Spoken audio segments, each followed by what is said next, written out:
P ശശിക്കെതിരായ PV അൻവറിന്റെ പരാതിയിൽ party അന്വേഷണമില്ല. ശശിക്കെതിരെ Anwar പരാതി നൽകിയിട്ടില്ലെന്ന് MV ഗോവിന്ദൻ. അൻവറിന്റെ പരാതി ഭരണതലത്തിലെ ഉദ്യോഗസ്ഥ വീഴ്ചയ്ക്കെതിരെ.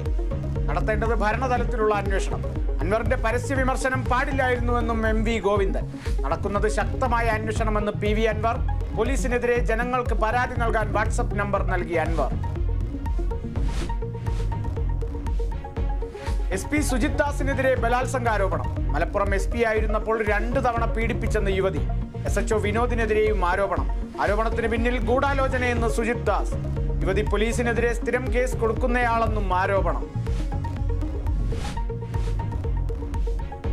മുഖ്യമന്ത്രി രാജിവെക്കണമെന്ന ആവശ്യം ശക്തമാക്കി കോൺഗ്രസ്. സെക്രട്ടേറിയറ്റ് മാഫിയ സംഘങ്ങളുടെ താവളമെന്ന് പ്രതിപക്ഷ നേതാവ്. പിണറായി അറിയപ്പെടാൻ പോകുന്നത് പൂരം കലക്കി വിജയനെന്നും വിമർശനം. ഇനി മുതൽ പിണറായി വിജയൻ അറിയപ്പെടാൻ പോകുന്നത് പൂരം കലക്കി പിണറായി വിജയൻ എന്നാണ്. പൂരം കലക്കി പിണറായി വിജയൻ. പിണറായി ഭീകരജീവിയെന്ന് K സുധാകരൻ. നിയമവാഴ്ച തകർന്നെന്ന് PK കുഞ്ഞാലിക്കുട്ടി. ഗുസ്തി താരങ്ങളായ വിനേഷ് ഫോഗട്ടും ബജ്രംഗ് പൂനിയയും കോൺഗ്രസിൽ. ഔദ്യോഗികമായി അംഗത്വം സ്വീകരിച്ച് താരങ്ങൾ. തെരുവ് മുതൽ നിയമസഭ വരെ പോരാട്ടം തുടരുമെന്ന് വിനേഷ് ഫോഗട്ട്. ഒപ്പം നിന്നത് കോൺഗ്രസ് എന്ന് ബജ്രംഗ് പൂനിയ.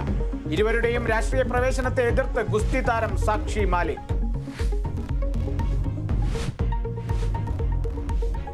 ഓണത്തിന് മുന്നോടിയായി 2 മാസത്തെ ക്ഷേമ പെൻഷൻ നൽകാൻ സർക്കാർ. പെൻഷൻ വിതരണത്തിന് 1700 കോടി രൂപ അനുവദിച്ച് ധനവകുപ്പ്. വിതരണം ബുധനാഴ്ച മുതൽ. സർക്കാർ ജീവനക്കാർക്ക് 4000 രൂപ ബോണസും 20,000 രൂപ അഡ്വാൻസും. വടകരയിലെ കാഫിർ സ്ക്രീൻഷോട്ട് കേസിൽ വ്യാജരേഖ ചമയ്ക്കൽ കുറ്റവും ചുമത്തി പോലീസ്. നടപടി ഹൈക്കോടതി നിർദ്ദേശപ്രകാരം. ഹൈക്കോടതിയിൽ പോലീസ് നിലപാട് അറിയിച്ചു.